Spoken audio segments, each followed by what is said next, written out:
I'm gonna pull back the curtain a little bit, Scott. I think we should just go ahead and let the people know that we doing 2 of these in one day. So one of these Oh, you did it. is gonna pretend to be in the future. But look, we doing what we can to give y'all a show each and every week. We got a lot of travel, a lot of stuff going on, so it's great to be able to exist in the future right now. I'll do that as the magic tone. Yeah, Living in the future. A lot happening there is a lot.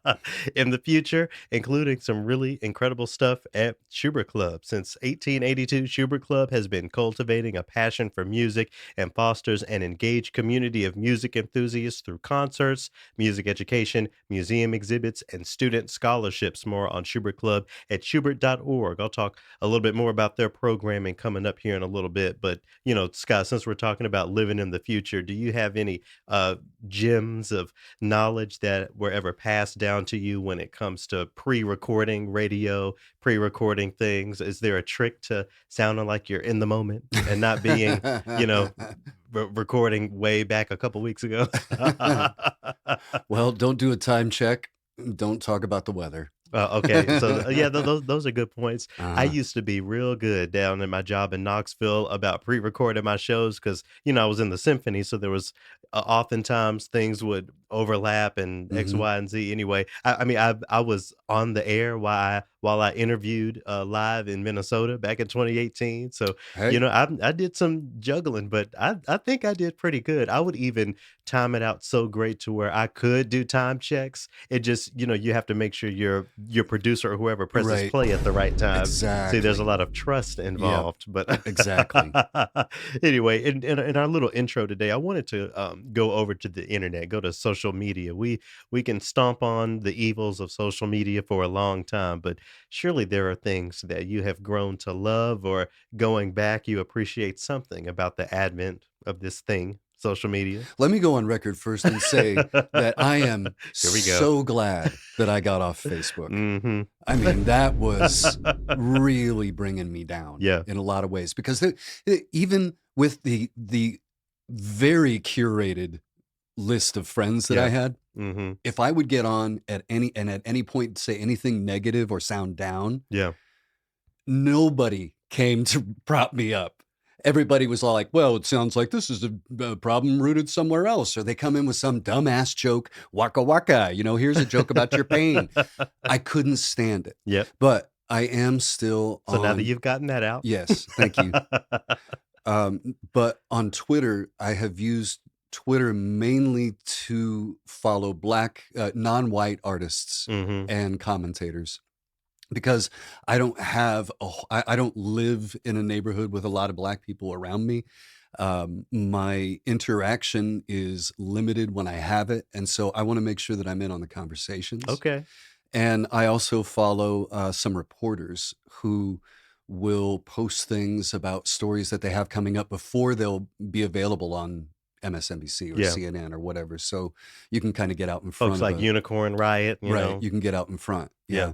But, mainly I do it so that I can be, in on the conversations that are happening in communities I don't have a lot of direct contact So with, basically you're saying social media is like a cultural connector for you. You in get a to lot of you ways. get to do that. Well, a lot of that does happen on Twitter, and a bit of that was happening this morning when I woke up again. We're in the past, but in the future. So I get on Twitter, and shout out to Delaney over there at Classically Black. She's always keeping me up on what the youngsters are doing and Mhm. arguing about. She quote tweeted a meme by saying, "Oh, look, the classical music people are classical musicking," in the replies.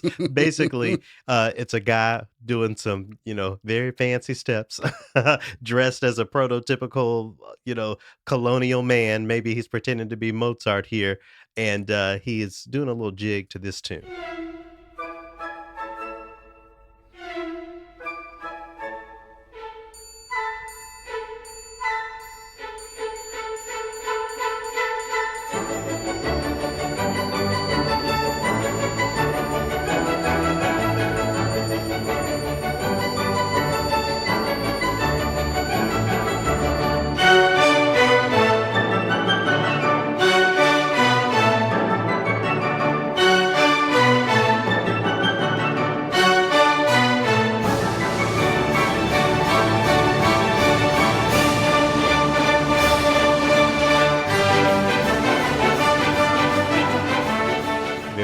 famous, very recognizable Western European classical composition. What do we have here? What is that, Scott?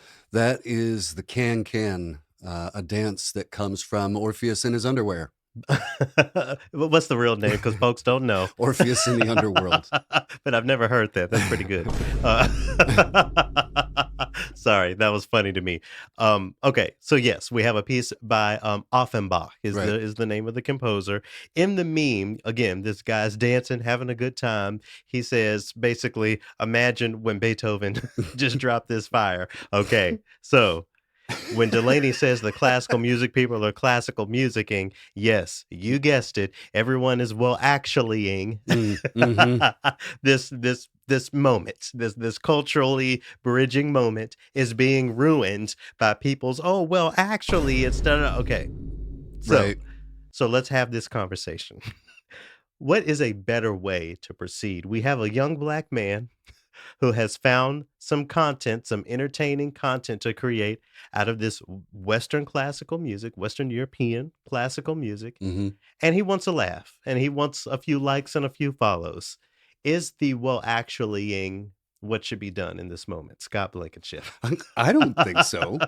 I don't think people are gonna go, "Well, actually, that's Offenbach and not Beethoven." Right, because They that's what well, all the and comments are it's saying. not he's not a classical composer, he's from the Romantic Right, era, right. so they're Yeah, here gonna we go with that. unpack everything. Just have a little fun. Are you trying to tell me that people in the audience, when that went off, weren't going, "Hey!" They were probably having the time of their lives when that really recognizable part And of course, started. Out these there air violining. yeah, I mean, probably clinking their drinks and everything, but of course these days it's just, complete silence during the performance of that. Yes. That is typically what would happen, right? Right. Anyway, this guy is trying to make it fun and everyone's well actuallying. I think there is a way for the so-called initiated, those of us who went to music school who have worked in the classical biz for a while. I think there is a way for us to support instead of just always feeling like we have to teach. I think one of the weaknesses of the Western classical musical arts these days is that it's only contextualized or delivered, not only, I should say, but mainly in some sort of educational way, some understanding history or understanding music theory or, being everything, but just something entertaining. Mhm. How and maybe you must think about that a lot when it comes to creating breaks for radio. How do you keep yourself from just being the after school PBS special every time you open the microphone? Wait a minute. Wait. No, No, say no more about shade, that. no shade. Say more about that.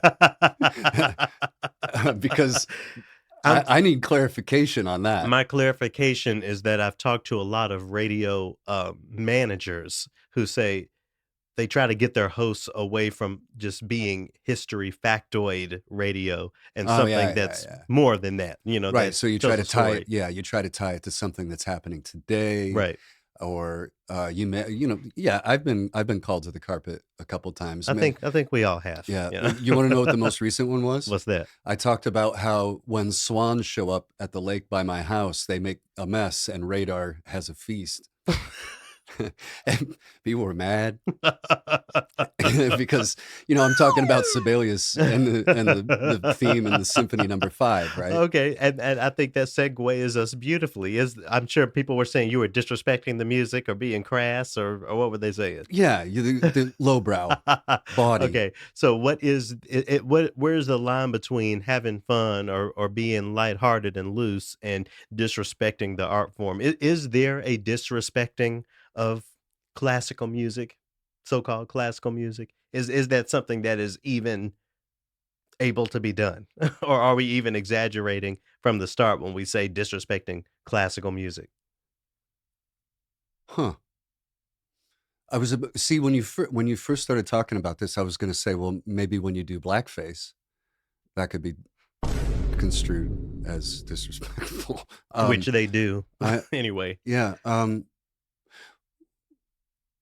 but it's just everybody's individual opinion, isn't it? I at the mean, end of the day. because, let's face it, the people who are sitting up there in the orchestras who are playing this music, they have loads of inside jokes Oh, sure. about all of this. Oh, I've been up there. And right. So, okay, yeah, so you can back me up on this. They're just as lowbrow as I was there during that break. Especially the trombone section. What? Actually, this is Trilloquy. In the Detroit Symphony, it was the horns. If you wanted to get if you wanted to get a naughty little joke, anyway, go on. Shout out to Dave.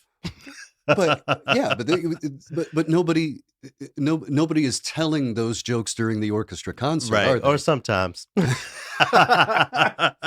You see, it's a lot that goes on up I on that know. stage, I know. Anyway, I think that's really the point, though. What if we could just take away the facade of this stuffed shirt thing and just have fun? And if somebody gets a date wrong or a composer wrong or Yeah. something, so fucking be it. Just let people have fun with this classical music. When I was teaching, I would tell the students the classical composers were the rock stars of their time. Sure, They were some of them. they were groupie shagging, hotel room destroying artists Mhm, going around and drinking and smoking and having the time of their lives, mhm, just like all the artists that you want to poo-poo today were doing. mhm. And yet we got to have the monocle and one finger up with our tea when we drink. Well, we are drinking tea as we record this, but there are no pinkies up and there's no I don't even have my glasses on, so I must be ready to cuss today. I don't Okay. know. Anyway, welcome to Trilloquy. This is Opus 170. Let's jump in.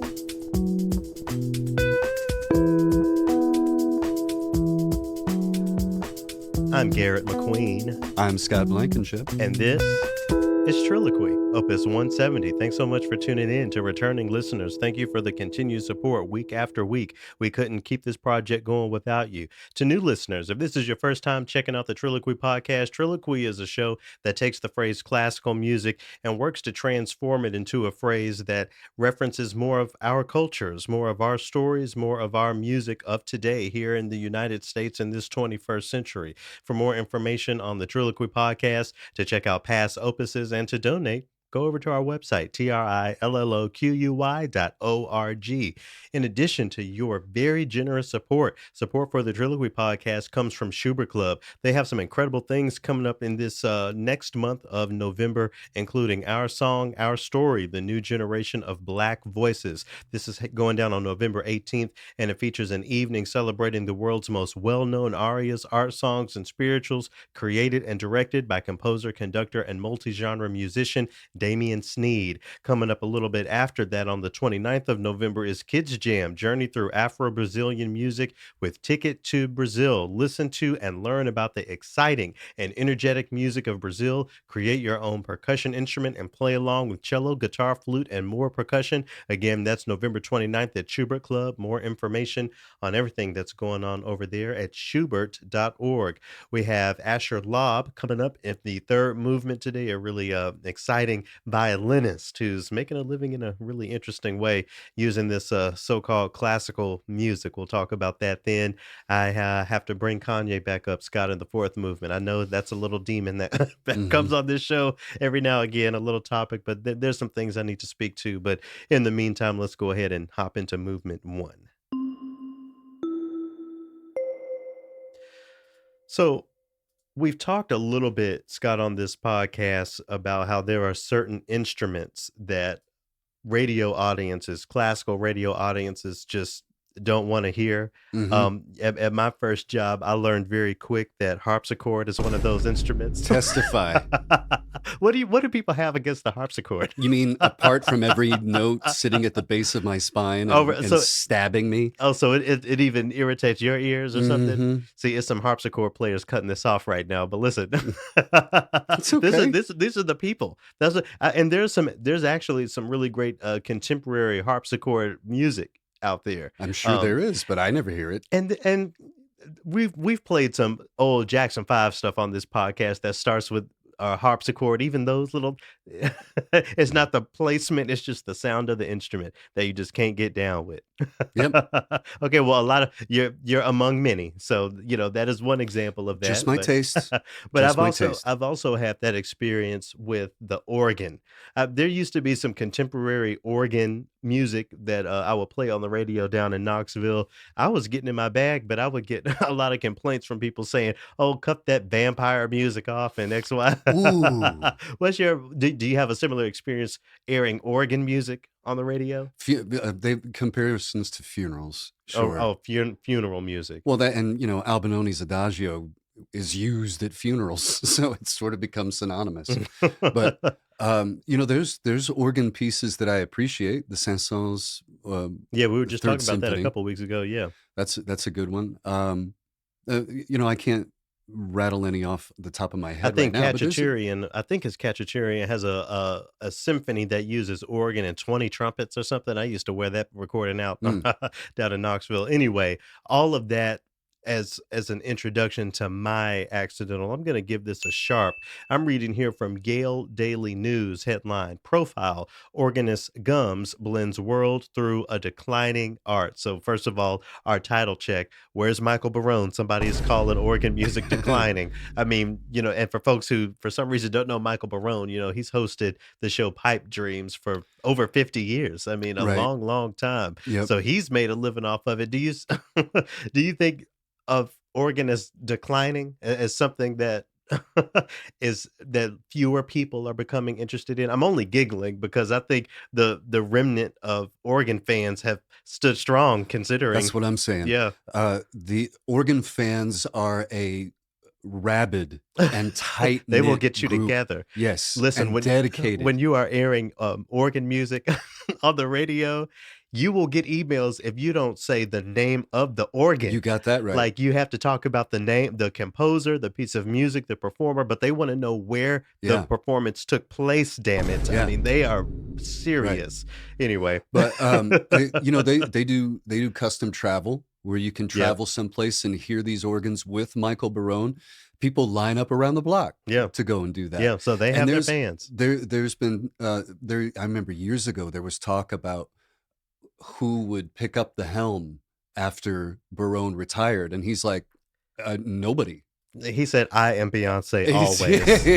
he said, "This is my show."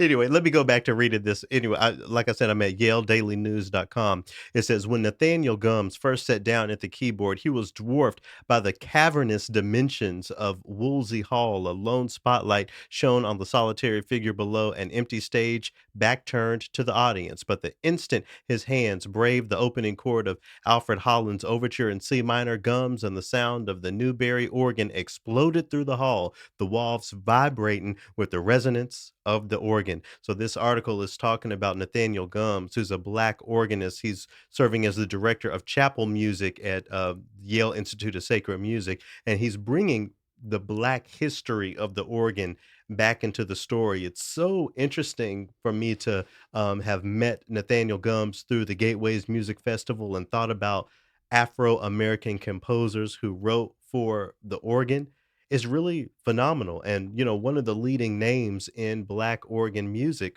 is Florence Florence Price. Price, We yeah. talk about her symphonies Mhm. and some of her other music all the time, but organ apparently was her Yeah, instrument, she was was her all primary about the instrument. keyboard, yeah, yeah. Mm.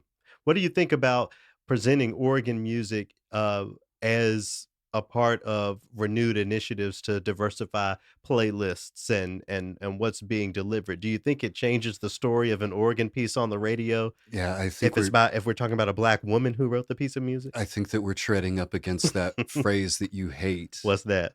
radio friendly, Sure, sure, because there are people out there that argue harpsichord is not radio friendly, sure. and they're gonna say the same thing about the organ. Mhm. I don't know what data they have to back that up, but that's always what I've heard. But you don't think the fact that this is, we're bringing this in, for example, for Black History Month, now we have the opportunity to really shine a light on some organ music. You don't think that context would make the everyday listener a little more curious about this sound? Maybe that would be my hope, and, since we don't have much of Florence Price's organ music as a frame of reference, there might be some gold in there for all Sure. I know. But and also let me say that there's been plenty of times where I've had a live music experience with an organ that was incredibly positive because it is a powerful instrument to hear in person that sort of loses a little bit of the luster Sure. going through a recording. You Yeah. know what I mean? Yeah. I mean that vibration and just yeah, Yeah. how intense it sounds Yeah. can't be. I've had the opportunity, after a I don't know, a choir rehearsal or something in a different church, just going up to the organ, and of course you're nervous to touch it at all because you're like the police are gonna show up at any second. But but you'll touch one key even, and it'll be pretty intense. Mm. Mhm. Anyway, but it's not just the straight up organ music that Gums is, shining a light on. I'm reading here on September 18th. I guess this will be in the past at this point, but on September 18th, in the first concert of the Great Organ Music at Yale series, Gums flowed through a diverse and imaginative program spanning staples of European organ repertoire, classical music by Afro American composers, and gospel music, even including a steel pan and a dancer. Quote, people don't think about the organ working in concert with a dancer and a steel pan, said Leo Davis, the minister of worship at the church at Mississippi Boulevard Church. But he says Gums is widening the spectrum. He's showing people the different ways the organ can be experienced. He's setting a trend with the instrument. If we're talking about organ and steel pan, something It's interesting. that's interesting. And that would get my attention is adding a little sauce into the recipe, a little seasoning, the key to get folks more into organ music. I Oh, mean, I'm I'm sure your ears would perk up if you looked on your playlist and you saw, trio for organ, steel pans, and soprano, or trombone or whatever. I would definitely start talking that piece up. I would Mm. definitely start forward promoting that. You Yeah. bet. Mhm. Well, shout out to, Nathaniel Gums. He has some music that I'm featuring in the upcoming Gateways radio feature that starts in January. So, even from on my side of the radio production, I'm not very likely to find a piece of organ music to include in any of my programming unless there's a very specific reason that I need organ. But this has given me the opportunity to, read a little bit more about Florence Price's organ history and her love for the instrument. It's an opportunity to shine a light on, Nathaniel Gums. And I'm sure somewhere else out there, there's a black organist who none of us know, but now they Sure. have not only Florence Price, but Nathaniel Gums to help normalize the idea of black folks playing so called classical organ music. So to transition to our next accidental, we're going to hear Mr. Gums play some organ. This is his take a little bit from the finale from the sonata number one for organ by Florence Price. Let's take a listen here.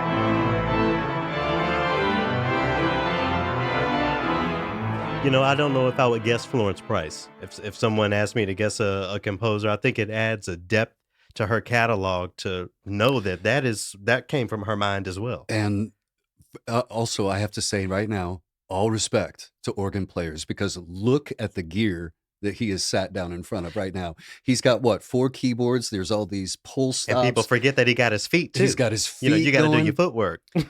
This is no joke. So even if the organ is not your particular bag, you must have Yeah. respect for the training that goes into it. And before somebody hops on my email, that it's the organ at Second Presbyterian Church in my hometown of Memphis, Tennessee. I've performed at Second Pres a lot, Mm, many concerts. So it's great to hear the organ played in that way. And I'm so glad that a black city like Memphis has the opportunity to experience some black organ music. I think is great. But before we leave this, something I was thinking about was that the organ, I think, it might be the last instrument where it's just normal to not face the audience. It's typically placed somewhere where your back is to the audience, where if Mhm. you're gonna play the keyboard like that, do you think that adds, or takes away some nervousness, or is a different sort of vibe if you don't have to look at the audience, you just minding your own business and, you know? I hadn't thought of that.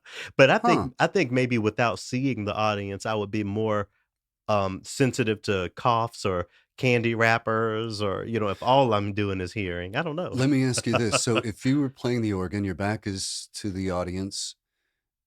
I mean, you know they're back there listening, Yeah, but you're not looking at them like you do when you're playing a bassoon, yeah. right? So do you think there would be a lack of the performance nerves? Like if you weren't if your back is to them, are they almost not there?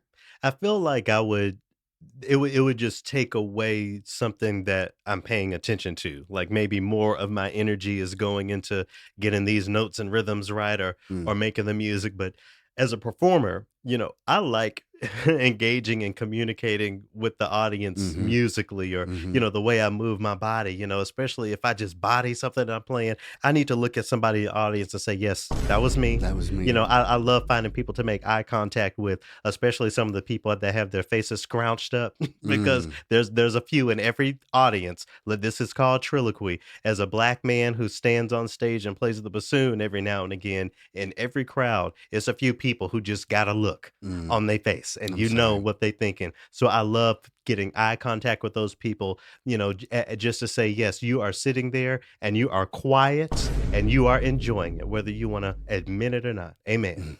Anyway, our next accidental comes from you, Scott. And what accidental is it going to be? This is going all natural for me. Reading from the WashingtonPost.com. Why does the Midwest love orchestras so much? What's your reaction to just the headline as someone who's lived in the Midwest forever? That never would have dawned on me. You said, "Oh, really?" You're And teaching me something here. yeah, and also the headline feels a little accusatory too. Like, "Wait, why are you into that? And the Why are you subtitle into that?" is it the Lutherans, the Europeans, the cold? Like, yeah, well, what, sir? Mm. Go on. But I don't. Okay, the thing is that the article makes a lot of interesting points that I've never thought of, Mhm. and I shook my head at it. I'm like, I don't buy this, but okay, okay. Midwestern Airbnb hosts are unusually likely to use the word orchestra in their listings, according to our groundbreaking research into the mysteries of regional Airbnb promotion. But why? Is it a restaurant somewhere called Orchestra, and they Question. got this whole thing mixed up? Question. Have you ever seen that on an Not Airbnb not rental? me, not me. I have it. Have you gone to a place for the orchestra? I'm thinking, because I'm trying to be. So I went last year. I went to New York specifically to see Fire Shut Up in My Bones. One So time. so that's one. Yeah. Okay. I'm just curious because I just thought that that was a So let's unusual so data let's point. so let's back up from that data point. What in your mind, what would you think is typical for a Airbnb person, uh to attract people, or what are the words that you would look for in an Airbnb rental somewhere in the Midwest? Nature or hiking, or what is it? Quiet, Uh-huh. solitude. You will Cannabis be friendly. alone. Yeah, that too. Uh-huh. Yeah, Anyway, those sorts of things. anyway, go on. Sorry. I'm But interrupted. it says one of the quotes here is there are top-notch organizations in the Midwest. This is one of the Airbnb hosts says there are top-notch organizations in the Midwest: the Chicago Symphony Orchestra, Cleveland and Cincinnati Symphony Orchestras, St. Paul Chamber Orchestra, and Minnesota Orchestra. Now, they're trying to angle this toward like the Norwegian, Finnish, nationality and Lutheranism, right? Mhm. But to me, those are just population centers. I agree. I agree fully. What I do want to point out real quick though, if you go on, it says others pointed out that even smaller towns in the region tend to have robust symphonies and orchestras. I think Mhm. as we're laughing and joking about the idea of orchestra being a selling point on Airbnb, but I do have to say it is a culturally rich part of I mean, specifically, certainly in the Twin Cities, but Minnesota in general. I work with the Lakes Area Music Festival in Brainerd. Mhm. There's world class music happening up there. I'm sure some North Shore things happening elsewhere. I played with the Austin, Minnesota Symphony. So, with the jokes aside, there are a lot of arts things, a lot of orchestras in the area. And a lot of the orchestras that that person mentioned are in largely white areas, Yeah, right? yeah. Now, what about Southern orchestras? I mean, I know that there aren't a lot of Southern orchestras that have recording contracts or anything like that, but they're not any less quality than the ones in the North. I mean, shout out to Sam Bergman, who plays for the Minnesota Orchestra. He played down in Alabama. I guess what I think about is that, yeah, there are orchestras down south, but we were busy creating the American classical music. You see, Right. there isn't a blues tradition in the Midwest like there is in the South. Hip hop, R&B, folk and country music. That's really I think the other side of that Mm. discussion that there's just other musics cultivated in that part of the country and that aren't cultivated here in the same way. So let me ask you this question under the heading here: more Lutherans. Mhm. One person wrote in and said the answer is Lutherans. We have a strong musical tradition in our churches with singing by everyone throughout the services, and from the mid 1800s through the invention of radio, local music making was a key part of community life. I don't think that that's only I Lutherans. know. Shout out to Lutherans. I'm the choral tradition is unquestionable. Yes. Y'all can do that. But you mean to tell me that you don't think it's some music happening on Sunday mornings in some black and brown I'm churches? glad you said it. It's more than music. I'm glad you brought. It's some feet stomping, it's some hand clapping, some tambourine playing. Amen. Amen. Lights. You don't hear me, Scott. Amen. I've Carpet. heard you Amen. just Radar. fine. I heard you just fine.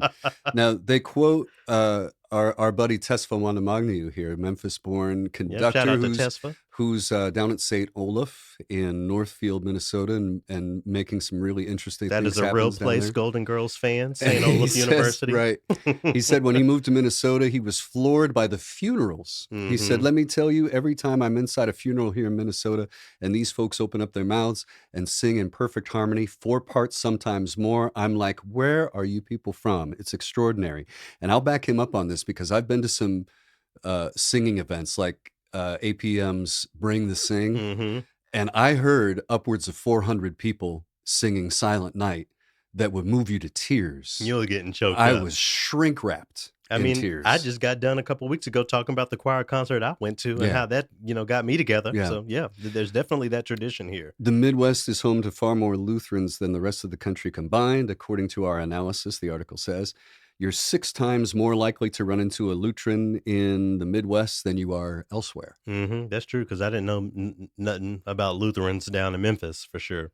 Um, I think Tesfa though is making the point that we're making. He says here it says it reminded him of the black churches he grew up with. Quote, if you put a bunch of black folk in the South together, guess what? You'll hear the same harmony as well. So I Mhm. think again that really just has to be underscored. And again, the headline is Midwest loves orchestras, and we hear talking about choirs. I understand the connection, but it brushes up against some problematic things. If you say, "Oh, the love for the classical arts comes from these, good, pure Christian white Lutheran people who have, Mhm. upheld it gets close to doing that. There's one part of this article that I wanted to highlight that I felt like I needed to address. I'm reading here. It says, while many in classical music are working to push the art form beyond its European roots, the genre arrived in the United States as an import from the old world. You see, the framing of this not only is incorrect, but it perpetuates the problem that we're trying to solve when it comes to classical music. When you say, while many in classical music are working to push the art form from its European roots, you're taking that phrase classical music and using it in that colonial sort of way. Week after week after week, we talk about American classical as something different than European classical. Mhm. And I think that conversation, maybe that is why Western European orchestral music is sort of ubiquitous to a lot of the cultures around Minnesota. But I just think that has to be pointed out because little phrases like that are how we take a couple steps back in our progressive conversations when it comes to how we treat classical music. And maybe splitting hairs to some people, but I Yeah. think it's important to note. I mean, it has data to back up a lot of these claims in this article, and it's making some interesting points, things that I never would have thought of. One parting shot, though. Let me just ask you this before we move on. Do you agree in the part that it's the cold? That we have 6 months of kind of crappy cold weather? I don't guess I get that. Because if anything, Imma stay home if it's cold. I'm not going to the concert hall if it's a foot of snow outside and it's negative 10 degrees, but I don't know. I don't know. I don't know if I get that part. There's a meme that I saw years ago, and it has, the Minneapolis skyline. It's like a postcard, Yeah. and you can see that there's steam coming up off of all the buildings. There's ice and snow in the foreground and all that, and it says, "Minneapolis, come for the culture, stay because your car won't start," which is how I ended up here. Alright, But well, no, it makes some really interesting it points. does. But at the same time, I think that there's ways that we can immediately counter Yeah. all of these Yeah. points. And again, not to mention that it's just paving directly over non this is called Triloquy, non-white influences on Yeah. the local cultural scene. It's centering around Lutheran culture and Scandinavian culture and that sort of thing. And I don't know. I'm looking at that dust in the corners right now, but you gave it a natural, so I think that's good enough. I'll give it my own little natural there. Well, if there's any musician who is celebrated, certainly here in the Twin Cities, it's the artist formerly known as Prince, the Mhm. man known to many as Prince.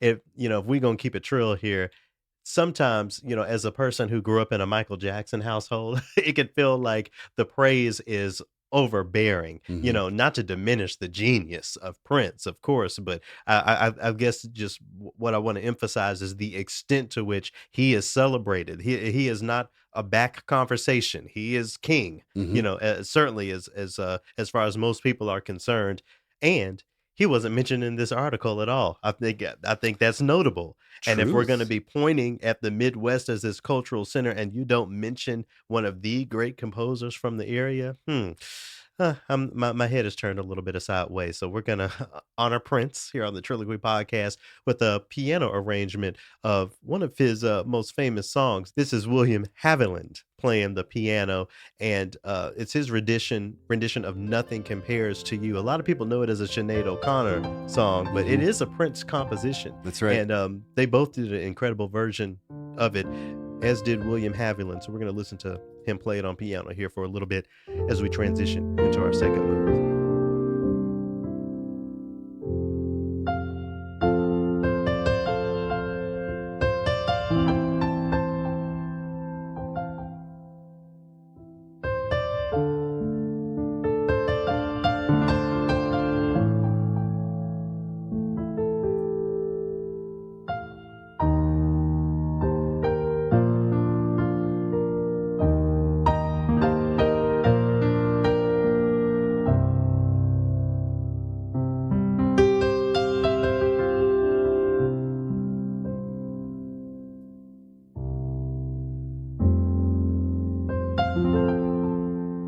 It is a really incredible song. I hate to even ask, the Sinead O'Connor version versus the Prince version because that does exist. I'm not gonna do that, but I am gonna say Sinead O'Connor did it Mhm. when she did it. I mean, every now and again, I'll just return not only to the song, but to the music video, just how plain in a good way it is. Maybe plain isn't the word I should use, but just simple or to the point how direct the music video is. That's right. Just Sinead O'Connor singing to you, and giving this message, giving it up. Wow, what see now I want to listen to the song. Well, we'll play it after we're done recording, but And by damn, what an incredible composition. and by the end of it, she has a tear Yeah. coming down, Mhm. and they asked her about that, and she's like, "I didn't plan on that." She said that was disarming for her. Yeah, because I mean, when you're singing that song in the moment and you Yeah, can sing it well, so yeah, you giving it up. yeah. So every now and again, I think about if I had another, not even a whole octave, maybe another fifth on my range. Oh, y'all wouldn't get me to stop singing. I'm gonna say I'd be singing all in this microphone. uh, on that one, she ate, and I wanna Listen, let me ask you. come on Twitter giving you cultural. See, that's one of the things I take away from it, and I wanna know Yes, when did yes. we go from "she slayed" to "she ate"? When did that transition I happen? mean, I think people still slay, Mm, but when somebody ate, I mean, that's how they it's the same as I would say when somebody ate, that's even more than body that, mm, oh, she ate. mm. But that could go for, your outfit, your anything, maybe even your musical selections like we're about to get in here into the second movement with. Let's We do. are in the second movement where Scott and I are going to take the second ending by sharing some music that we've been spending some time with. I'm gonna get us started. So let me think in my mind real quick. So okay, we're in the future. So as y'all are listening to this, I'm back in New York City with the American Composers Orchestra because our very own orchestra has a concert that's going down in Carnegie Hall. There's all sorts of really incredible music on the program with an overall theme of uh, awareness around the environment, pieces of music that speak to different aspects of just global warming or recycling or those sorts of things. So, among the pieces on the concert is one called Renewal by composer Viet Cuong. I actually had a great opportunity to speak with him in conjunction with a project with ACO, and I learned a lot about again a piece of music of his called Renewal. So the idea is that it's this three movement percussion concerto with each concerto talking about different forms of renewable energy. So there's a wind movement, but I think the Huh, opening movement interesting. deals with hydro, deals with water. And in the opening of this first movement, to sort of play on water, the percussion instruments that are used are crystal glasses. So you'll hear cheersing among the soloists in the very beginning of the piece.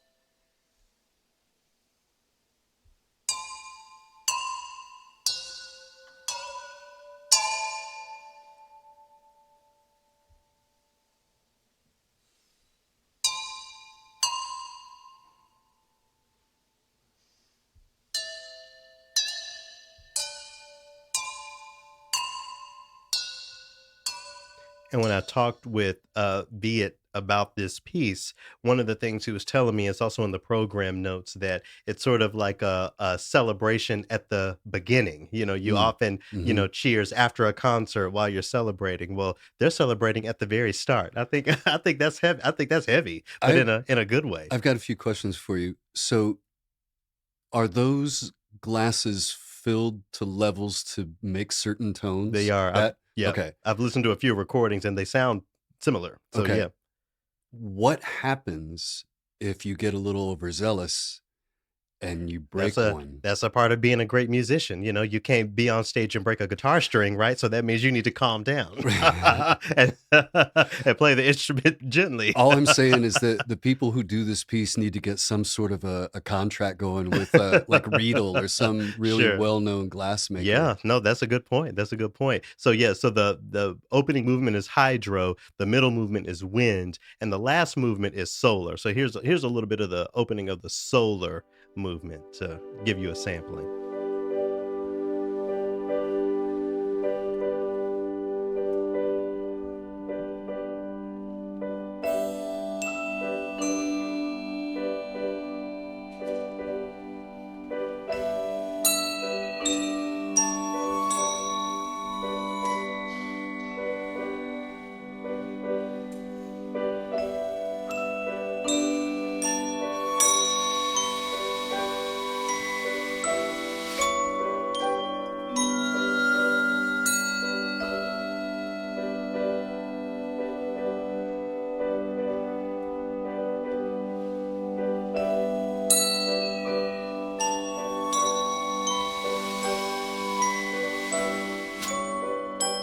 we spend a lot of time with violin concertos and piano concertos. There's something about the percussion concerto that's really novel and really fun, on top of the fact that it's a piece of music that is contemporary and talks to a contemporary issue, like renewable energy and recycling. I think it's really incredible. The American Composers Orchestra is performing it with sandbox percussion, but what we just listened to was the epic percussion quartet with the University of Texas Wind Ensemble. Cool piece of music. I saw you grinning as we were Yeah, listening to because that. it takes a lot for me to have a piece of music actually turn my head toward it, and Hmm. that happened here in that second one, the last movement that you played here.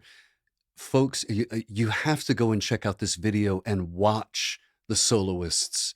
Hmm. It'll be in the It's description. yeah, it's amazing to watch that. It's far more interesting to watch them solo than it is to watch a violinist or pianist Mhm, go. y'all heard Scott. Y'all heard him say that. Anyway.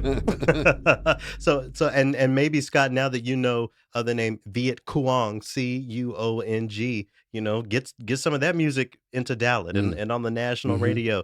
There are audiences that would love spending some time with those sounds, especially in the evening when you're on the radio. Yeah, I think so. All right, And well, plus, it's great to watch. I'm just hypnotic to watch them work. yeah, Renewal by Viet Cuong. All right, Scott, what you got for this second movement? I would like to acknowledge the birth of Peter Tosh. When this comes out on the 19th, that would have been, he was born in 1947. That was his birthday. For those who don't know, Peter Tosh is a reggae artist who got his start in the Wailers with Bob Marley, wrote a lot of music with Bob Marley. But in my experience, he's an artist that a lot of people will confuse with Bob Marley. Hmm. They'll hear a track and just assume that's Bob or Ziggy Marley, one of the two, when in fact it's actually Come make Peter. we play some catchy shuby. And when me shuby, you feel catchy. And when you catch it, don't make it drop. 'Cause if it drop, it will pop. And if it pop, no Reggae is one the most beautiful thing. It is the most beautiful classical music among the most beautiful classical musics. You can't help but to just get into it's called the bubble, right? Right. That backbeat. You Hmm. can't help but to sort of ride that bubble a little bit and oh, it just feels so good. And everything's going to be all right. He wrote a piece called "Legalize It." Mhm. Very Of important, course. important It's piece on of work. brand. But I really have to ask a question here. At what point did you think that that was ketchup shuby? Because that's how it made it into the I was notes I here. was I was Ketchup. loading up look, speaking of legalizing it, Excuse me. on this double recording day that we have, I need something. I needed something during the dinner break, I'm okay? just not going to So be I able looked to. at the screen and I saw Ketchup Shooby. But now that we're here, what is Catchy Shooby? What is he talking I about? was gonna ask you if you had any ideas No, I on what. don't. Tell No. me. Okay, so in some, it's context in a lot of instances, but in many ways it's killing time doing nothing. Hmm. Just hanging Catchy out. Shooby. Okay. But more often than not, it's a romantical, Oh, a sexy kind little of, okay, yeah. catchy Gonna do a shooby. little catchy shooby. Mm. Okay, okay, I'm into it. Yeah. So, a happy birthday, acknowledging the birthday of Peter Tosh, and please don't confuse him with Bob. tonight. Come back home. Get it. Should be.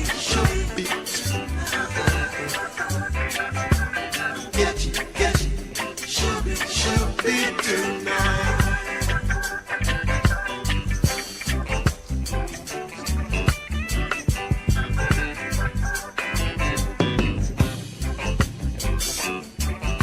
It's really too bad the way he died too. He How was was that? well. He got home off tour, and there was a gang waiting at his house, and Oh, they damn. jumped him and dragged him inside, thinking they were going to get money, and he didn't have the kind of money they thought Yeah. he was going to have on him, and they tortured the guy. Oh my god.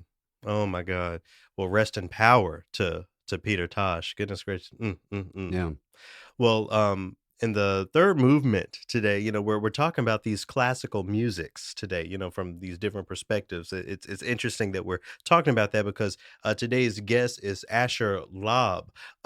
He's an electric violinist who's gotten really good at performing classical musics in different styles for different cultural communities and has made a living. So, he'll entertain at the bar mitzvah or the bat mitzvah. Mhm. He's done, some Indian sort of Bollywood style parties.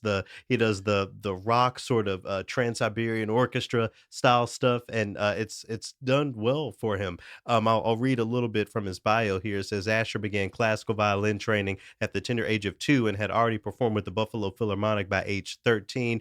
His experience in trans-genre improvisation has led him to a career as a soloist in demand, performing all over the place throughout New York." We met on this sort of virtual podcast connector sort of website thing. I'm sorry that I'm forgetting what it's called, but someone said, "Well, there's some interesting people who might be interested in being on the Triloquy podcast over there." And Asher connected with me, so I'm glad that we got to have a conversation. The piece of music that I'm going to use to transition into our conversation is called Zalima. It's a Hindi instrumental song and a really great example of what Asher La brings to the table when he's entertaining and using technology and his instrument to do something different in this world of so-called classical music. So here's a little bit of Zalima as performed by Asher Lob to get us into my conversation with them. Hope y'all enjoy.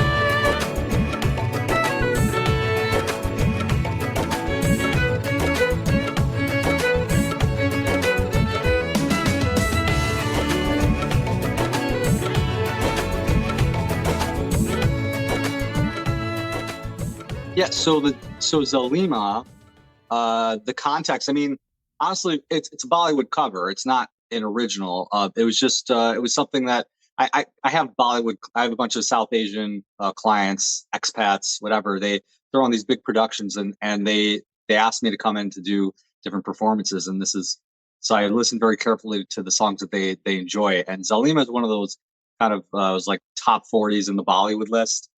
So I thought I'd cover that, and I don't know. I guess I was feeling goofy at the time, and um, I it was like a kind of a low-ish budget music video, and I was thinking, how can I be creative? So I had all these different outfits, and I came on, and I just superimposed, like I shot the same. I just basically kept the camera in the same position, and I shot the song uh, repeated about 3 times and 3, 4 times, and that's how I superimposed it, pretty much. Did you have an affinity toward Bollywood or Indian pop music or classical music, or was this just something that happened because of your client base or that part of your client base anyway? So honestly, I don't remember choosing Bollywood so much as Bollywood clients choosing me and then me responding very enthusiastically and beginning to produce more and more Bollywood music because I saw that it was a pretty natural transition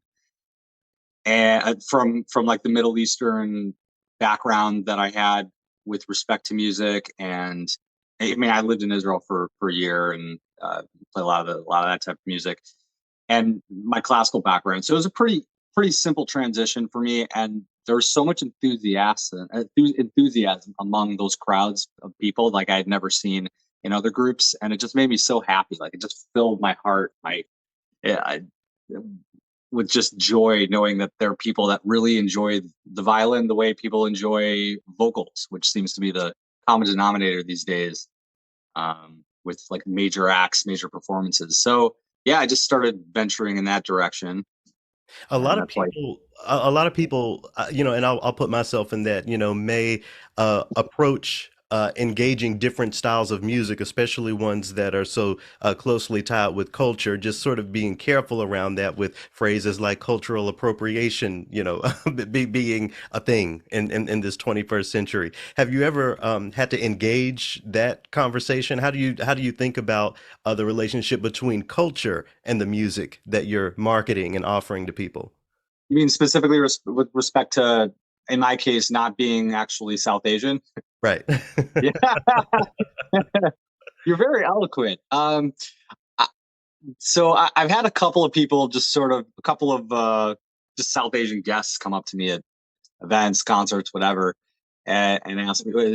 It's kind of like inspect me. Are you? You're not Indian. You know, like, I don't feel at all offended, because I've never ever felt slighted or offended or insulted by anybody in that capacity. And I don't know if there's more of an enthusiasm for me because I'm coming from, like, North America, and I'm embracing their culture, and I'm enjoying and loving their culture. So I don't feel like there's any hate going on even among other South Asian artists. I feel like there's appreciation from them as well, and I'm coming from the vantage point of, I'm covering everything. Right. I'm an instrumentalist, and I'm doing hip hop. I'm doing, I'm doing Israeli. I'm playing, music for, you know, you know, again, South Asian, and then I haven't covered every aspect of every type of music, every type of genre, but I'm getting there. Yeah, yeah. Yeah. Yeah, that was one of the things I was really impressed to see on your website. Not only have you engaged Bollywood, but you market yourself as someone who can engage Jewish and Israeli aesthetics. You've already mentioned hip hop. You have fashion shows listed on your website. Is there a through line? How have you been able to just cultivate the expertise in so many different arenas with your violin? Well, you know, I think I've just sort of responded to the demand. So if Mm. there's been demand for me to be in fashion shows. I don't see myself as a fashionista, but I I just uh, I just sort of adapted accordingly, and I, I guess um, I guess everything's a little bit of a learning curve, and when you're asked to do something in a certain context, you know you respond by just doing your best, and kind of learning from other people who are in that specific arena. I I watch other performers who have done fashion shows as well. There are other violinists out there, so kind of watch them, and watch Bollywood performers, and Mhm. that's pretty much what I do Yeah, in the responding studio. to demand. I like that phrase. Well, I'll pull on that thread a little later, but let's go all the way back to the beginning. So, like many violinists of many genres, you started very young. What was the original plan? Surely you didn't envision your current career when you were, 9 years old, maybe even a teenager. What did you have in mind for yourself, if anything? I had in mind being a physical therapist Oh, really? when I was a kid. I was not, but that's pretty much what was told to me. Like, you want to be a physical therapist? That's what you should be. You love physical therapy. I'm like, yeah, yeah, sure, mom, dad, cousins, and uncles and siblings. It's like, okay, stable job, good income. Um, yeah, cool, probably. I happen to have a nursing degree, by the way. I, you know, I did not anticipate being a professional musician, but I do have the training, and so it's sort of like a no brainer. And the demand was there because I had the training, because I had not only a classical background, not only years of training since the age of two, and, competitions, Greater Buffalo Youth String Orchestra, Greater Buffalo Youth Orchestra as a child, and then like NISMA competitions, so on and so forth, weekly private lessons. It was sort of like, okay, I just hit the ground running when I moved to New York to go to college, work my way through college, earning on the side, doing events on the weekends, and it sort of evolved from there. So So when did you realize that being a professional musician was gonna work beyond just the side thing or the extra income? Once I was already a professional musician. I guess really what I mean to ask is, when did you quit the so-called day job? I mean, what was the trigger for you to jump all the way in? Well, honestly, once I was already in the day job, I was thinking, uh, well, the day job isn't paying as much as the night job, Hmm. and i.e. the music. So I got a mortgage to pay, got a family to support. So as my wife says, it pretty much chose me, Wow, and wow. I went against the grain. Really, it was a bit disappointing to family members, and I understand. I don't blame them. Bit of a risk being in the music industry. I mean, say more about that. It seems like, family would be proud that this thing that seems impossible is something that you've conquered, making a living as a musician. They're proud of what I've done. They've always been a support with respect to whatever I love and enjoy. They'll always appreciate me and support me in that respect. But they very much discouraged me for pretty much a very long time until they realized that there was no point in discouraging me anymore because I was already in the thick of it. Hmm. So that was tough, knowing that I'm going full throttle ahead with really no support. Um, but at least prior to having gone full throttle. But now that I'm in it, it's like, okay, I chose this. I find a lot of joy in it. It's a hell of a lot of work. It's just like a full-time job. It is a full-time job, and but it's a full-time job. That's my true calling and passion, and something I don't think I would have taken a risk with in any other capacity, in any other profession, to to do so. So I think that's pretty much the message that, okay, I guess I chose the right path. Yeah, yeah. I want to go back to a phrase that you used earlier, responding to demand. There's a lot happening in the more traditional wing of the classical music industry, the Western classical music industry, talking about diversity, talking about transitioning and transforming programming. Are you engaged in any of those conversations? Does that world impact your world anymore?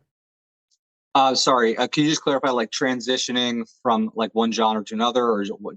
I guess Just transitioning from Beethoven and Mozart to living composers or sounds that we don't typically hear. Is that are those conversations a part of your world, or is your engagement of the violin completely separate from, what's happening in the concert hall at this point?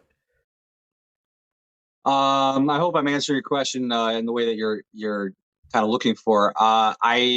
And if not, you just reroute me. But I just having been raised traditional in the traditional classical realm of music, of education, in every capacity you could think of, up until senior years in high school. Hmm. The conversation of shifting from Beethoven, Schubert, whatever, Right. Beethoven, Bach to contemporary is something I brought up with my teachers, and they were either. Well, I'm going to say they were unable to embark on that in that direction.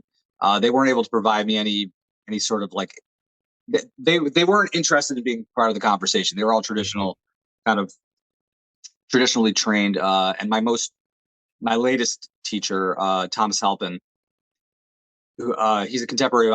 He is a student of Ivan Galamian, and contemporary with. He went to Juilliard with Itzhak Perlman and my aunt Sheila, who's in the Boston Symphony, and and I found it kind of painful that he wasn't able to have that conversation with me when I needed it most. Like I needed to like learn about improv and about jazz. Like that's something that I had a craving for, and it wasn't until I hit the New York scene that this blending between the genres and merging the past with the present uh, came to the forefront, and it was very much relevant in my career, in my life. And so that's something that came way too late. I think if I was educated, or if I had that conversation with other peers, if it had existed in upstate New York, I might have even, you know, been in a more advanced position musically, skill wise, today. Um, but what I the skills that I have today are pretty advanced. So I guess I shouldn't be too resentful of my past. I don't know if I answered the question, No, but you could perfectly. try to try that again. Perfectly, and it's really interesting. I wonder if you'll speak to again what you were looking for. The conversation is one thing. Expanding the repertoire and what you can do with your instrument. It sounds like you were looking for training when it comes to improvisation, training when it comes to what you do today. Am I getting that right? 100%. And that training has unfortunately had to have been, at this point, it's I haven't had any formal training, unfortunately, in improv. I've taken the skills from classical, which may have been enough, and then I've just been listening and listening and listening and playing with all these pros who are way better than me in improv. Guys have like gone on tour with like Frank Sinatra, all the heavy hitters, and play Broadway and stuff like that. And I've just been learning over the last 20 years on the scene from them, and then going home and like got a tail between my legs, like, oh man, I gotta work harder. I gotta learn my standards, and I just found like a happy balance, where I'm not playing. I'm doing pretty well in the chick Corea realm of music. Sure. Rest in Uh, peace. May he rest in peace. well, yeah, yes. But everything's a work in progress. So, but ragtime doesn't do it for me. Yeah, that was the best my teacher could do, and it was reading sheet music. So I'm not one to stay within the lines. Sure, sure. And I know, as a classically trained musician myself, I think, we all have those moments when we go to a gig or we go to a recording session and we have to do more than we were trained to do. It seems like, having to reach outside really gave you the drive to gain the skills that, may have benefited you beyond what it would look like if you did have those formal improvisation skills in school. It seems like that hunger is an essential ingredient in what you've been able to build for yourself. Yeah, and honestly, I think that hunger is somewhat related to uh, being surrounded by extreme talent, and just being honored to. I always feel honored to play with people who are, I just think, way better than me, in improvisation, in jazz improvisation, and they respect me for my unique like violin chops. That I guess they're not playing like a saxophonist isn't playing double stops. Hmm. They're not kind of playing these rhythmic arpeggios the same way I am, but I'm just sort of in awe of what they're doing. And I just want to throw out that I have deep respect for your classical music skills and your tone, and so it's really cool to see what you can do. Thanks. You're being more polite to classical music than I tend to be, but that's so great. I appreciate it. Are there I are mean there it. are there areas in which your background in nursing and that original love, even if it was superimposed on you, of physical therapy, do those worlds or anything that you've learned in those worlds cross over into your music making at all? Well, there is a common theme of healing, and Mm, medicinal healing, and music therapy is a thing in medicine, and it's a growing thing. yeah. Um, which I have deep respect for. And especially during the pandemic, when I had many fans DM me and just comment about how my music is healing, and I really kind of didn't believe it for a while, but I just keep hearing it, and it's satisfying to kind of draw a connection between what I'm doing with respect to my fans, some of whom have cancer, lost a loved one, are in pain, emotional pain, whatever it is, and healing them emotionally, which plays a major role on physical health also, Hmm. and kind of drawing that connection that parallel to uh, my BSN, my nursing degree, my two other degrees in the sciences. But also, I mean, it's not like there are other reasons why I have those degrees. I have my own history, my own skeletons with respect to health challenges, And I don't want to bore my listeners who are probably checking out this podcast. But in a nutshell, like it runs pretty deep, with adrenal insufficiency 6, 7 years ago and inflammatory conditions. So that's something that I've actually struggled with, especially as a musician, playing the violin, which is really a strain on the back. So when you Yeah. have a condition like mine, it's you got to be really careful.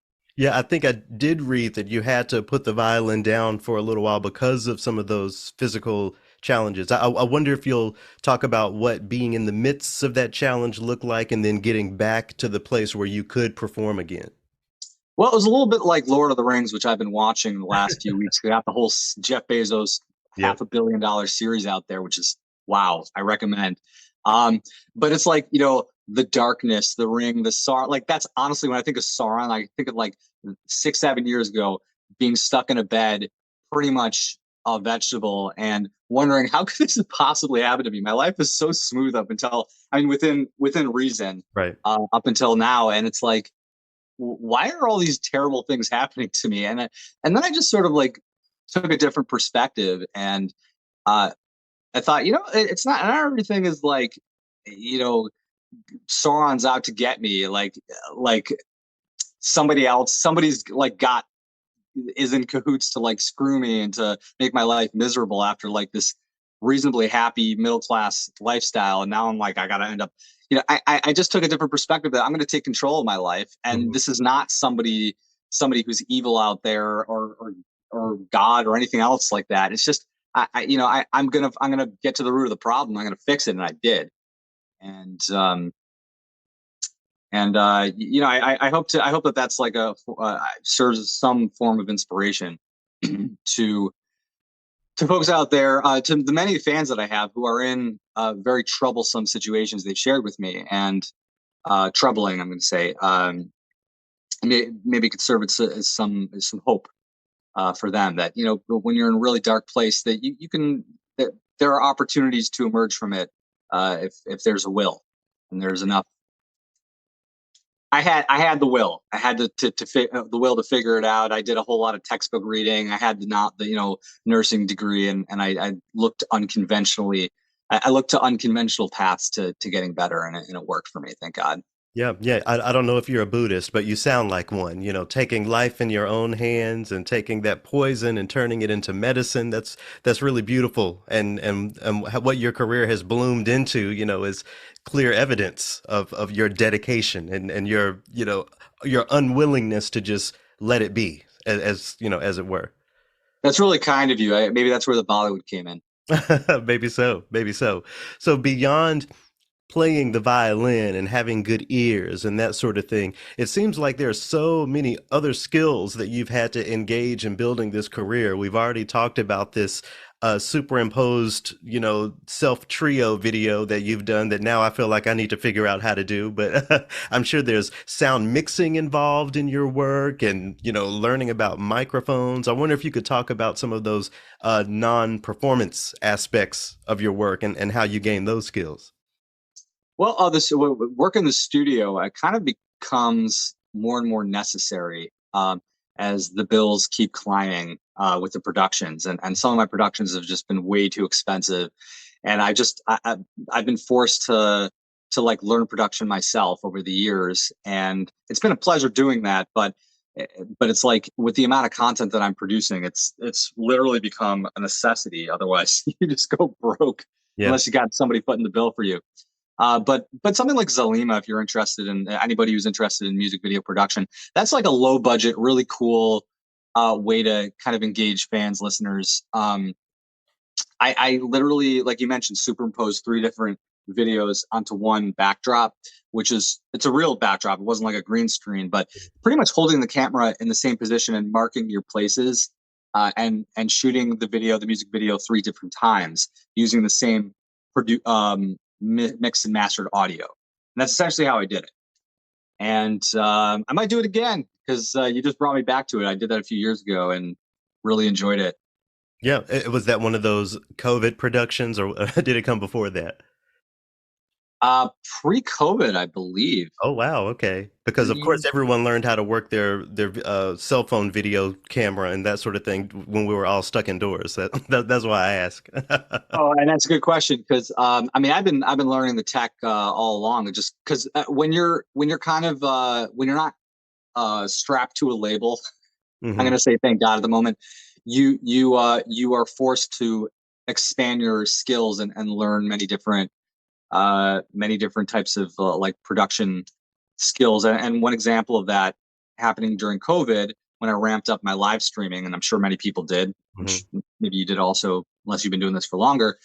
The the live streaming software OBS, which is like it's a software you can use on your computer. Those of you who don't know, you hook up your microphone and you send it through Universal Audio, my Universal Audio preamp, and then from there into my camera, and from there into my M1 Mac or my laptop, which goes through my it's like the fifth step in the roads, like OBS software, which allows me to communicate with Zoom or um, or like Skype or Facebook. So I was live streaming concerts and performances doing that annoyingly complicated rig. mhm. Um, Yep. I don't know why they can't simplify it, but that would be another example of where I had to work out the tech endlessly, and there were tons of glitches. And then there's the latency of like 20 seconds. Sure. Pretty painful. Yep. It's I don't know what you're doing differently, but you well, sound great. what you're making me think about is, I started, so I transitioned away from the stage. I made a career as an orchestral bassoonist and decided to transition away to, make some changes, starting in radio and then doing other things. I have, I remember toward the beginning of that journey, I would go to, let's say, Guitar Center and, see some preamp or see something that costs $1,000. And I'm like, oh, I'll never need anything like that. It's gotten all the way to the point where I'll go to stores like that and I don't see what I need. Their top of the line stuff is, well, actually I need 8 inputs and you don't have anything like it's just interesting how all of this builds and builds on each other. I wish, someone had I don't know. A part of me wishes I had the opportunity to have taken a class in college or something about all of this stuff. But Yeah. learning on the fly is good too. I wonder if you're engaged in education at all. Are you doing any teaching or is it just performing? So I've been asked many, many times to teach, to do, and I've done a few private lessons. I, I I focus on performance, honestly, because I moved out of teaching in order to do that. Mm, So I sort of felt like if I'm going to be teaching, well, why don't I just go back to teaching in the Department of Education, where I pretty much had a stable career and job. I didn't have to work for myself. I guess the counter argument would be, working for myself is the pleasure that I have. Like that is the thing that I latch onto, just the freedom. But um, so I have people on folks online constantly commenting, asking me to assist with that. I did just post a like a not a tutorial, but a comparison between uh, a glary instrument and a professional violin, my violin, mhm. and sort of comparing and contrasting like the differences and the tonal differences. Um, so that I just posted, and that's an education oriented type of video. I'm I've dabbled in it. I haven't. I'm right now. I'm like I mentioned. I'm focused more in live performances, but it's something that I could see myself very quickly transitioning into. Yeah, because it seems like your perspective and experiences are needed. Maybe there's a violin teacher who has a student like you were, when you were in high school asking certain questions. Well, how would you advise those music teachers to expand what they're offering for their students? Is it just rooted in being able to teach improvisation, or is there more to it?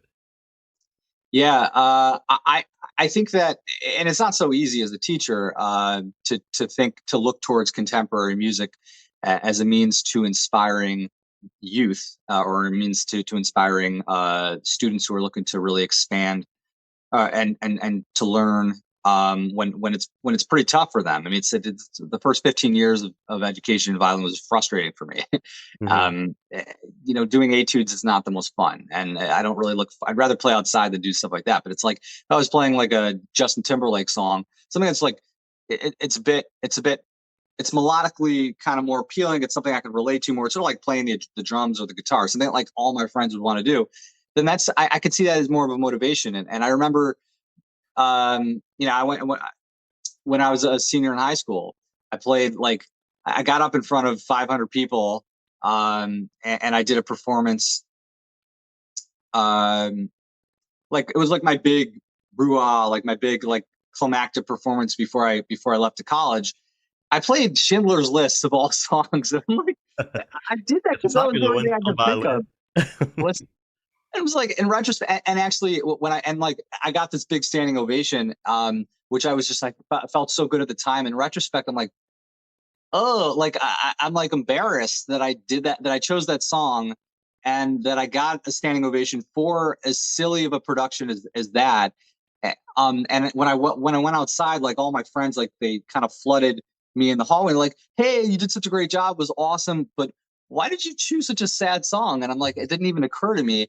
The All that I'm saying, that laying that out, just the context is, if I had spent time learning like some popular music, that would have been something that they really could have related to, and that it would have been more appropriate for a crowd like that, a young crowd. And it just came about it wrong because I was just coming from this really outdated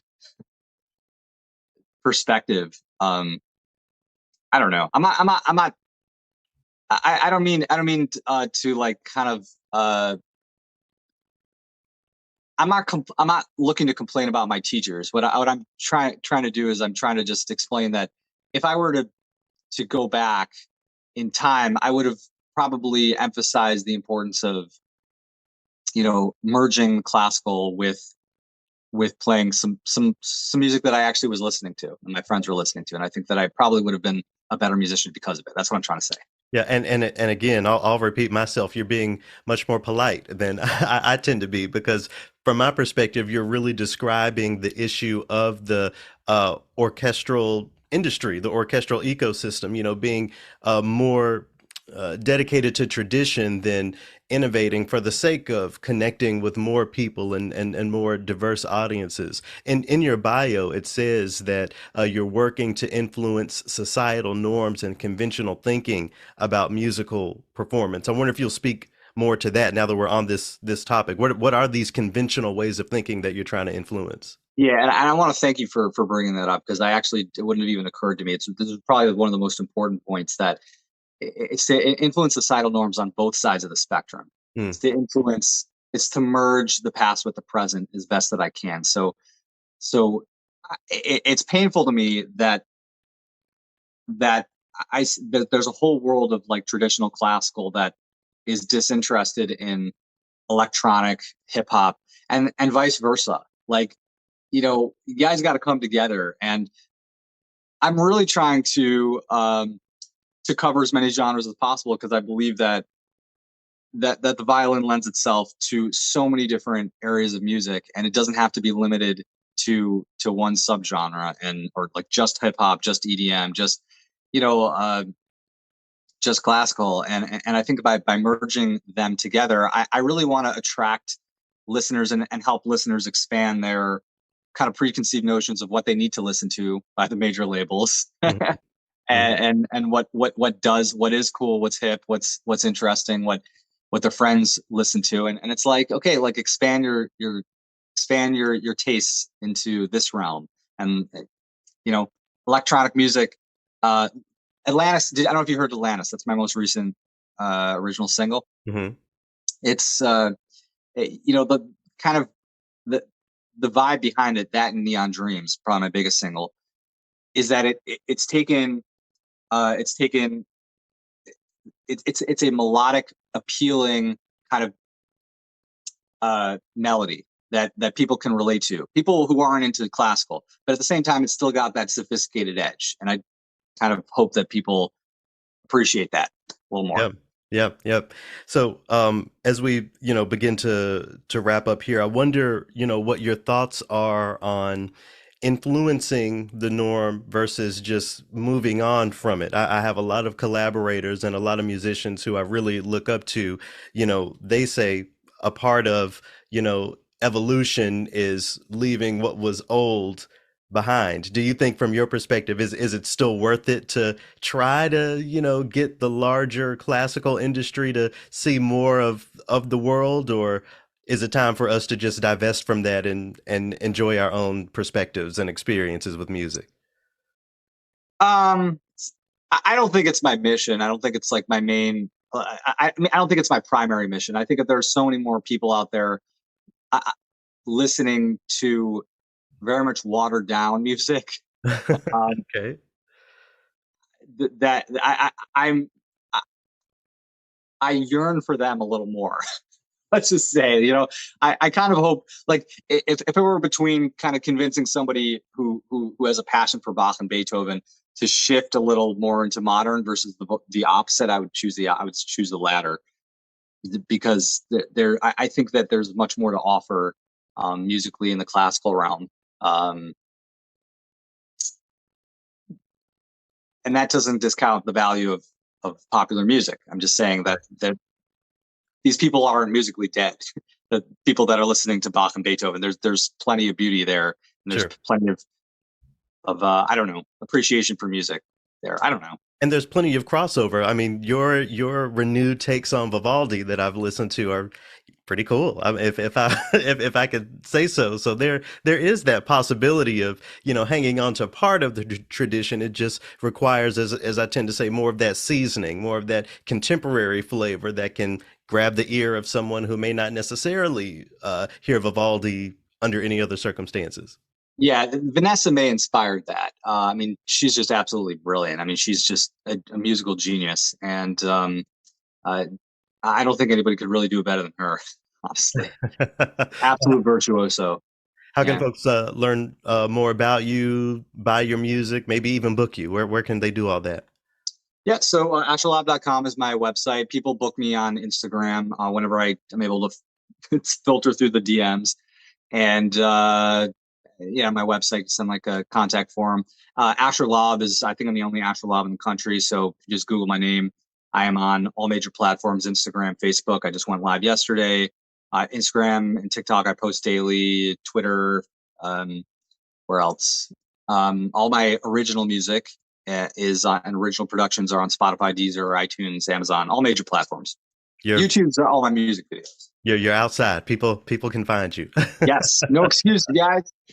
Say hello, please. Yep. Well, you mentioned your latest single, Atlantis. So maybe we can phase out with a little bit of that. How about you offer some context on what this piece of music is, what the inspirations are, and what you hope for it?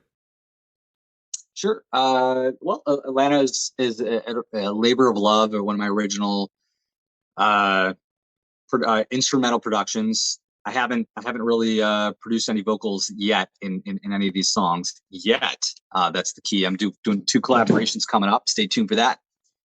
But Atlantis is essentially somewhat like Neon Dreams in that it sort of tells, at least it tells me, the story of the last 20 years of my life, and it's a reminder that there's, with the ominous intro leading up to this climactic rise, and then this cyclical ominous drop back to a once again the final climax, the representative of the cycles of life, and the highs and the lows that we inevitably face, whether it be COVID or cancer or adrenal insufficiency, whatever it is, a loss of a loved one, a divorce, you can, whatever you want to call it. Pains, the painful experiences can be extremely painful, can be extremely low, and the highs can be extremely high.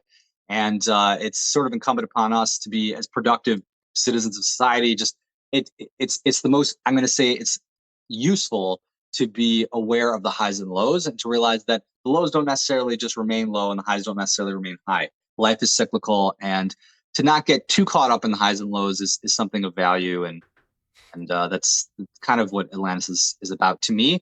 And I hope that people sort of can, I'm going to say, gain their own interpretation from a song that is in fact instrumental, and I'm not telling them what to think.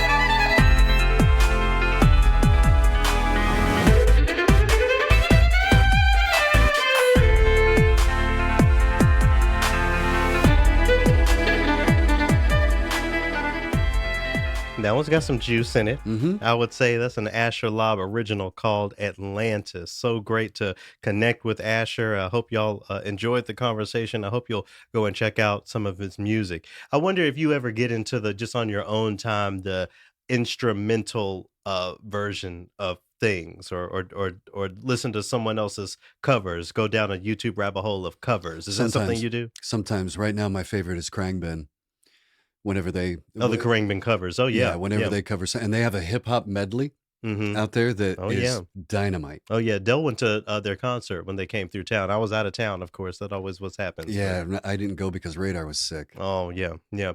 I mean, I think there's something about, covers because it realizes the genius of the song if it really works, and at least in my opinion, if it works in different, styles or Mm, with different artists. We were talking about Nothing Compares. mhm, Prince can sing it and it's down. He bodies it. Sinead O'Connor, hers is timeless. We can talk about a number of those, but I just think when you break something down to be without its words, or when you're just listening to the music of a thing, it's really incredible to hear what pieces of music, what songs have legs without the famous artists behind it, or without even the mm, lyrics behind it. I think mhm. there's something to that, and Asher Lob is doing great work in realizing that, and making a pretty good living doing so. So I'll have all of his information in the description of this if you want to check out more of his music and all that sort of stuff. All right, we're getting to the final movement here. We're going to get into the Triloquy with another example of one of these instrumental covers. I am checking out the YouTube page of Nicholas Yee. He's a cellist. He has all sorts of pop covers out there, and this one is among my favorites. So we're going to listen to a bit of this medley to get us into the final movement of this week's Triloquy.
You hear how he used the body of his cello and Mhm. recorded that to make that That's beat in the nice. background. That's really cool. Yeah. Of course, "Say You Will," famous composition by the one and only Kanye West. So there has been a lot of energy in my inbox, Scott, for me to address some of the latest news. well, I well, was well, well, wondering. latest now, maybe. Again, we're in the future, but for folks who, well, before we start talking about that, let me just say real quick, this recording reminds me the loop pedal that you suggested to me. Mhm. It's in my Amazon on my Amazon wish list. The next time I get a couple dollars, I'm gonna go ahead and pick that up. But I guess I need an amp to go with it, or Yep. I'm sure I can plug it right into a Focusrite or something, right? Unknown, but sure. Okay, I mean Yeah. I mean you've recorded your looped thing. Oh, we can talk about this later, but Yep. but so there has been some things going on with with Kanye West? Since, since you're using social media to be the cultural gap, you tell me. Why are people talking about Kanye West? Couple things. Oh, you said not just one, but Um, First was the White Lives Matter T-shirt. Mhm. I don't get it. I I don't know why that happened. And there is also his comments on Lizzo. Oh, I don't think I caught that. There was some weight Some comments fat phobic something, okay. with Lizzo, and most probably the biggest one is the DEF CON 3 comment about Jewish people. So Oh, Lord. the anti-Semitism uh, tweet that he Uh-huh. made that got him locked out of Twitter. Oh, I didn't even realize that, Yes, see? he's locked You on out. Twitter more than me. He's locked out right now. So, Okay. what you got? I mean, Well, see, maybe now I need to take back what I was gonna say. No, listen, and this is gonna be a short triloquy, so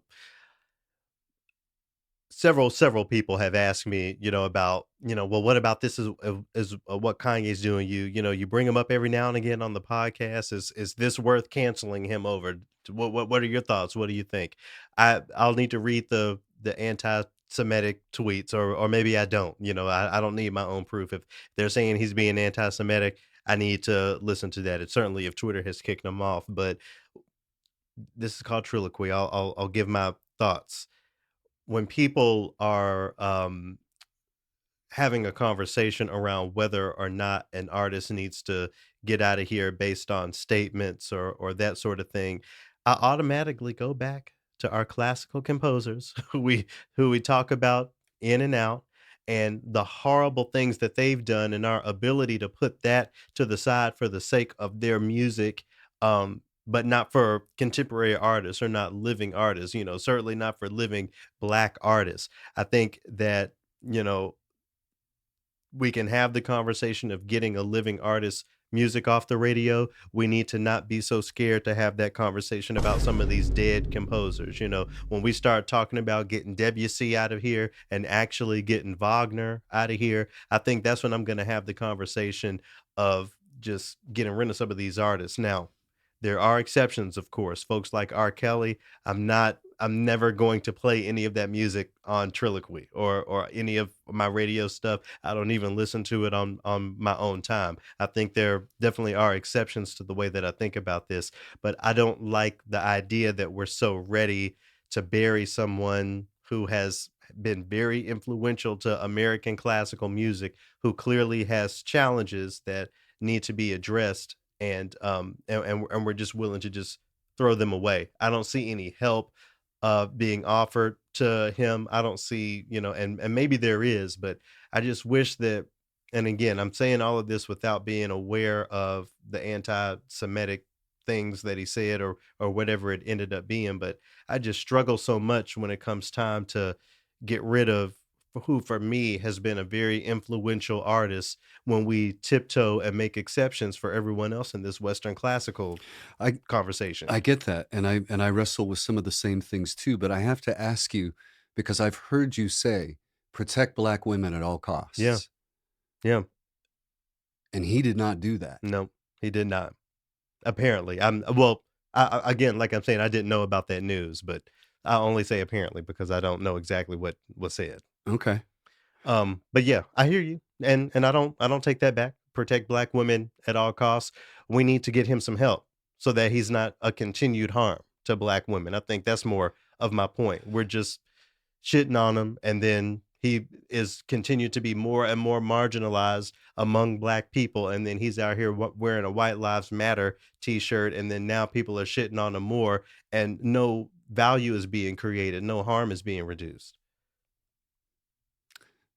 I don't know. It's a soup right now that I can't really separate a lot of these things out because Yeah. I'm also thinking back to when he had Marilyn Manson out in one of those stadiums And with him. see, and again, so maybe I just need to be more aware of things because when that came out, I didn't know about Marilyn Manson's drama. That was just The something I was groomer right. supreme. Yeah, I was unaware of that. So there's, I guess, so now we're talking about the responsibility of consumers to know whose music you're listening to and to know what you're supporting and that sort of thing. I'll take that. I'll eat some of that.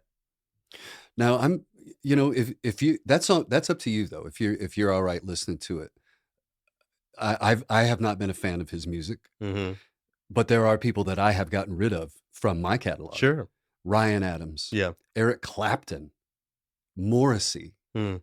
all of these people, and it's not hard for me. Yeah. As soon as I heard that come out, something they said that I objected with, you're done in my catalog. So now I need to go back and decide if I'm gonna, actually get rid of Kanye. I was looking forward to Christmas in Harlem this year. The Kanye track.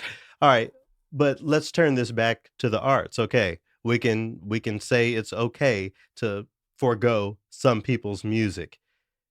Do you not agree that we make exceptions far beyond what we're making for living artists when it comes to these historical white men, as we were saying a few weeks ago? Right. And, I feel like we don't have that conversation. I don't have an argument at all for that because that happens a lot, but